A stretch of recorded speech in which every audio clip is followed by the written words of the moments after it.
अहो एकदा काय झालं, हे महाराज माझ्या माहेराला म्हणजे यांच्या सासूरवाडीला निघाले आणि यांच्या मित्रांनी यांना सांगितलं, कुठं निघाला? हे म्हणाले सासूरवाडीला. मित्र म्हणाला, हे बघ तिथं गेल्यानंतर मेहुण्या चेष्टा करतील, जास्त बोलायचं नाही, तेवढ्या पुरतं आपलं हो नाही हो नाही हो नाही म्हणायचं. महाराज म्हणाले ठीक आहे. गेले सासूरवाडीला. अंगणातच माझे वडील बसलेले होते. माझे वडील उठून उभे राहिले. राम राम जावई बापू, राम राम. हे महाराज म्हणाले, राम राम राम राम राम राम. यांच्या ध्यानात आलं, आपल्याला मित्राने सांगितलंय जास्त बोलायचं नाही, तेवढ्या पुरतं हो नाही हो नाही हो नाही एवढंच म्हणायचं. आणि मग माझे वडील म्हणाले, काय जावई बापू आले का? हे महाराज म्हणाले, हो. मग कसं काय चाललं, बरं चाललं ना? हे महाराज म्हणाले, नाही. मग कोणी आजारी वगैरे आहे की काय? हे म्हणाले, हो. मग कोणी म्हातारा बितारा आजारी आहे का? हे म्हणाले, नाही. मग तरुण तुम्ही तर इथंच आहे, मग माझी मुलगीच आजारी आहे का काय? हे महाराज म्हणाले, हो. माझे वडील म्हणाले, मग आम्ही भेटायला येऊ का? हे म्हणाले, नाही. मग तुम्ही काय सगळी अंतयात्रा चुरकून आली की काय? हे महाराज म्हणाले, हो. माझे वडील तर चक्कर येऊनच बेशुद्ध. तेवढ्यात मी माझ्या भावाला फोन केला. साक्षीदार आहे, तुम्ही विचारून घ्या पाहिजे तर कीर्तन संपलं. मी माझ्या भावाला फोन केला, अरे दादा तुझे जिजू तिथं आलेले, काही पराक्रम करतील बरं, ध्यान ठेव. दादा म्हणाला, दीदी जिजू आले पण पराक्रम केला, पण बाबा स्वर्गाच्या निम्म्या रस्त्यातून आत्ता माघारी आली. आत्ता शिष्य सरणी पासरी रडायच्या थांबल्या. मग सांगा बरं, अशा माणसांबरोबर भांडावं नाही तर काय करावं बरं? विठाला. आणि भांडण काय एकटा व्यक्ती करू शकतो का? करू शकतो का? मोठ्याने बोलत चला सर्वजण, करू शकतो का? नाही. भांडण्यासाठी कमीत कमी 2 माणसं असावे लागतात. बायको भांडते, नवरा काय भांडतच नाही का? नवरा म्हणतो का मी नाही भांडणार, मी नाही भांडणार. अहो शास्त्रज्ञांनी शोध लावलाय, 75% अगोदर नवरे भांडण सुरू करतात, नंतर बायका भांडायला लागतात. पण सुरुवात तर नवरेच करतात ना. हारो विठाल. आणि अशा या आजच्या भांडणासाठी म्हणजे जुगलबंदी कीर्तनासाठी आजचा जो विषय आहे तो म्हणजे नवरा श्रेष्ठ की बायको श्रेष्ठ. कोणता विषय आहे? अरे देवा, काय आवाज आला रे. अरे अरे अरे अरे, लईच मेल्यासारखा आवाज आला. थोडस मोठ्या आवाजात सांगा, कोणता विषय आहे? उपवास आहे का तुमचा आज? सोमवार सोडला नाही तुम्ही? कोणता विषय आहे? नवरा श्रेष्ठ की बायको श्रेष्ठ? आणि आपले म्हणणे आहे बायकोच श्रेष्ठ आहे. कोण श्रेष्ठ आहे? मोठ्याने सांगा सर्वांनी, कोण श्रेष्ठ आहे? सर्व महिला मंडळ तुम्ही आपल्याच पार्टीचे आहे ना? हा, मग मोठ्याने बोला, कोण श्रेष्ठ आहे? हा, मोठ्याने सांगा, कोण श्रेष्ठ आहे? बायकोच श्रेष्ठ आहे असे आपले म्हणणे आहे. आता यावर हे महाराष्ट्रातील सुप्रसिद्ध कीर्तनकार महेश महाराज वेरुळकर यांचे काय म्हणणे आहे ते आपण पाहू. विठ्ठल.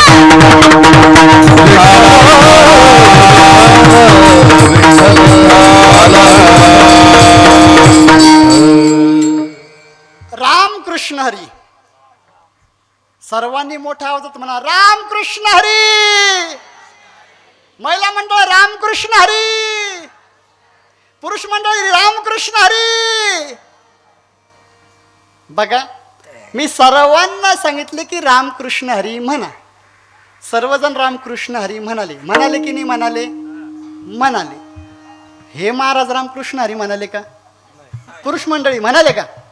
नाही ना. जर हे रामकृष्ण हरी म्हणाले असते तर यांच्या तोंडाला काय कुत्र चावलं असतं का? पण नाही म्हणाले. यांचं असंच असतं. जाऊ द्या नका का म्हणे ना. या महाराजांनी आरडून बोरडून सांगितले की बायकोच श्रेष्ठ आहे, बायकोच श्रेष्ठ आहे, बायकोच श्रेष्ठ आहे. आता सर्व पुरुष मंडळींनी मला उत्तर द्या.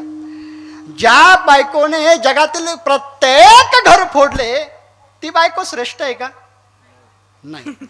ज्या बायकोने भावात भांडण लावले ती बायको श्रेष्ठ आहे का? नाही. ज्या बायकोने भावात भांडण लावले ती बायको श्रेष्ठ आहे का? ज्या बायकोने गल्लीत किंमतच ठेवली नाही ती बायको श्रेष्ठ आहे का? ज्या बायकोने आई वडिलातून मुलगा वेगळा केला ती बायको श्रेष्ठ आहे का? या सगळ्यातून ही वेगळी निघाली आणि वेगळी निघून नवऱ्याच्या माग एकच टुमणं लावते, एकच टुमणं लावते, एकच टुमणं लावते. काय टुमणं लावते? सांगते तुम्हा वेगळे निघा, सांगते तुम्हा वेगळे निघा, सांगते तुम्हा वेगळे निघा, सांगते तुम्हा वेगळे निघा, तुम्हा वेगळे निघा, सांगते तुम्हा वेगळे निघा, सांगते तुम्हा वेगळे निघा, सांगते तुम्हा वेगळे निघा. वेगळे निघून संसार बघा, वेगळे निघून संसार बघा, संसार बघा. वेगळे निघून संसार बघा. सांगते तुम्हा वेगळे निघा, सांगते तुम्हा वेगळे निघा, सांगते तुम्हा वेगळे निघा, सांगते तुम्हा वेगळे निघा. सांगते तुम्हा वेगळे निघा, सांगते तुम्हा वेगळे निघा, सांगते तुम्हा वेगळे निघा, सांगते तुम्हा वेगळे निघा, निघा.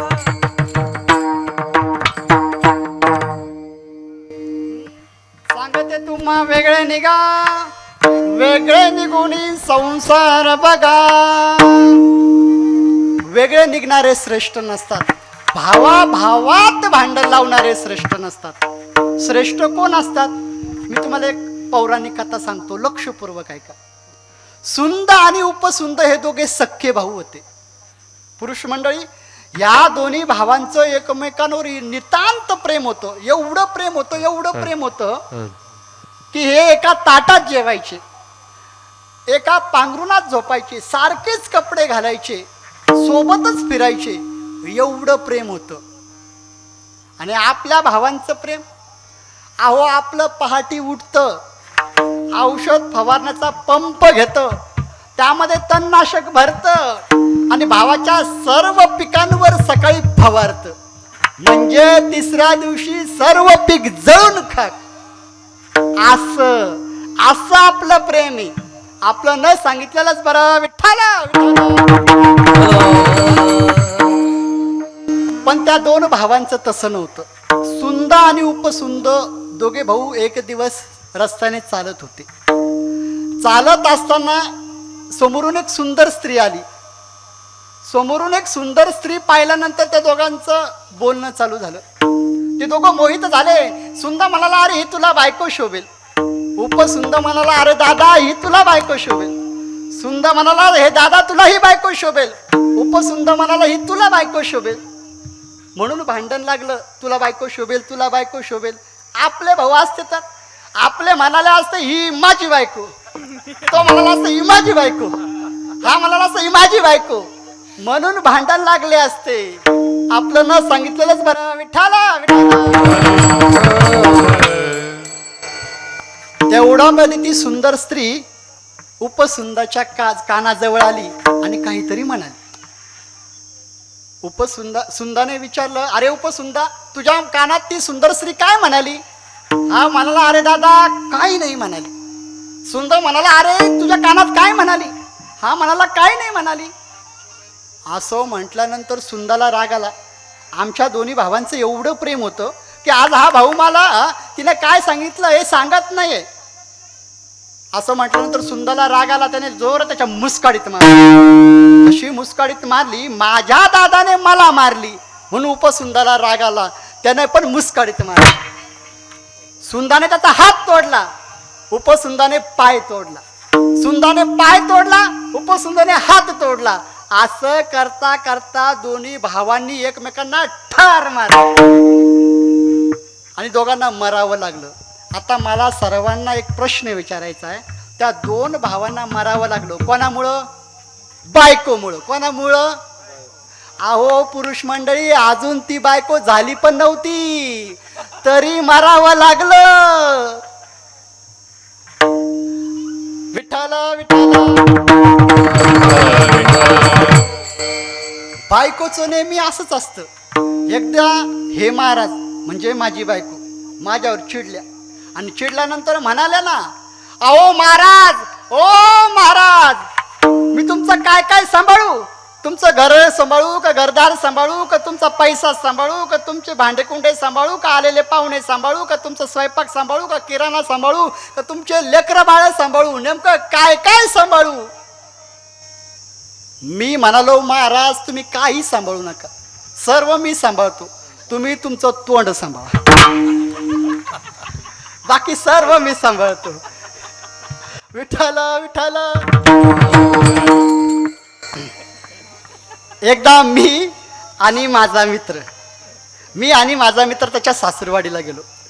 सासूरवाडीला गेल्यानंतर त्याच्या सासूबाईनं मस्त स्वागत केलं आणि हातामध्ये चहा घेऊन आली आणि ती तिच्या जावायला म्हणाली, म्हणजे माझ्या मित्राला म्हणाली, अहो जावई बापू, आपलंच घर समजा, आपलंच घर समजा, आपलंच घर समजा. मग काय, आमची चहा पिणं झाली. यांनी माझी कप बशी घेतली, कोणी मित्राने त्याची कप बशी घेतली आणि गेला ना खरकट्या भांड्याजवळ, लागला भांडं घासायला. तेव्हा महाराज, तेव्हा मला कळलं, आपलं घर समजा, आपलं घर समजा, याचा अर्थ ते घरी काय करतं, भांडे घासतं. आणि भांडे घासायला कोण लावते, बायको. कोण घासायला लावते? आता मला सर्वांनी सांगा, अशी भांडे घासायला लावणारी बायको श्रेष्ठ आहे का?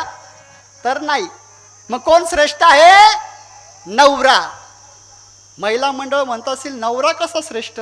तुम्हाला एक पौराणिक कथा सांगतो, म्हणजे लक्षात येईल. तोपर्यंत भजन करा. विठ्ठल विठ्ठल. महाभारतामध्ये एक सुंदर कथा आहे. अगस्ती नावाची ऋषी होते, त्यांची पत्नी लोपामुद्रा ही परम तपस्वी होती, विद्वान होती, पतिव्रता होती. काय झालं, तिला एका दैत्याने अपहरण केलं आणि त्याच्या राज्यामध्ये नेऊन त्याने कारागृहामध्ये तिला ठेवलं. आणि सर्व मंत्रमंडळाला तो म्हणाला, बघू अगस्त्य ऋषी आपल्या पत्नीसाठी काय करतात ते, कारण माझ्या राज्यामध्ये येणं एवढं सोपं नाही, माझ्या राज्यात आल्यानंतर त्याला मरणाला मुखावं लागतं, बघू अगस्त्य ऋषी काय करतात ते. मग अगस्त्य ऋषीला हा प्रसंग कळाला.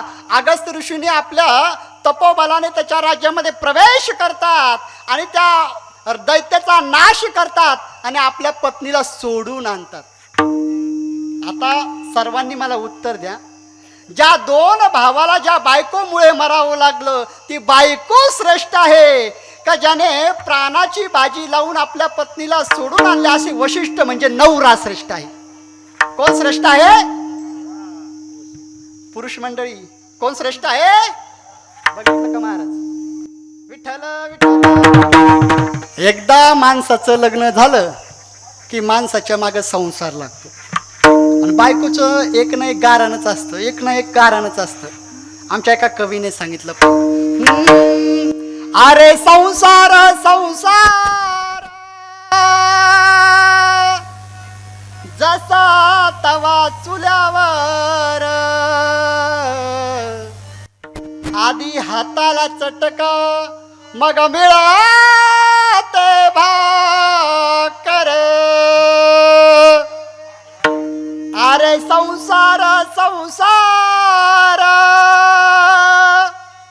जसं कबशीचं घर, बशी बशे आरामशीर कप फिरे गर गर. या संसार रूपी कपशीच्या घरामध्ये बशी आरामशीर बसलेली राहते. बशी म्हणजे कळालं का? बशी पुरुष मंडळी, बशी आरामशीर बसलेली राहते, पण कप नेहमी गर गर फिरत असतो. पण कपाला तोपर्यंतच किंमत आहे जोपर्यंत दांडी आहे तोपर्यंत. एकदा का कपाची दांडी तो कप बेकामी होतो. महाराज, असे संसारामध्ये अनेक कप आहे, पण या महिला मंडळीला चांगलं माहिती असे कप कसे यूज करायचे ते. अचानक पाहुणे आले, तुम्ही वेगळा अर्थ काढू नका. विठ्ठल विठ्ठल.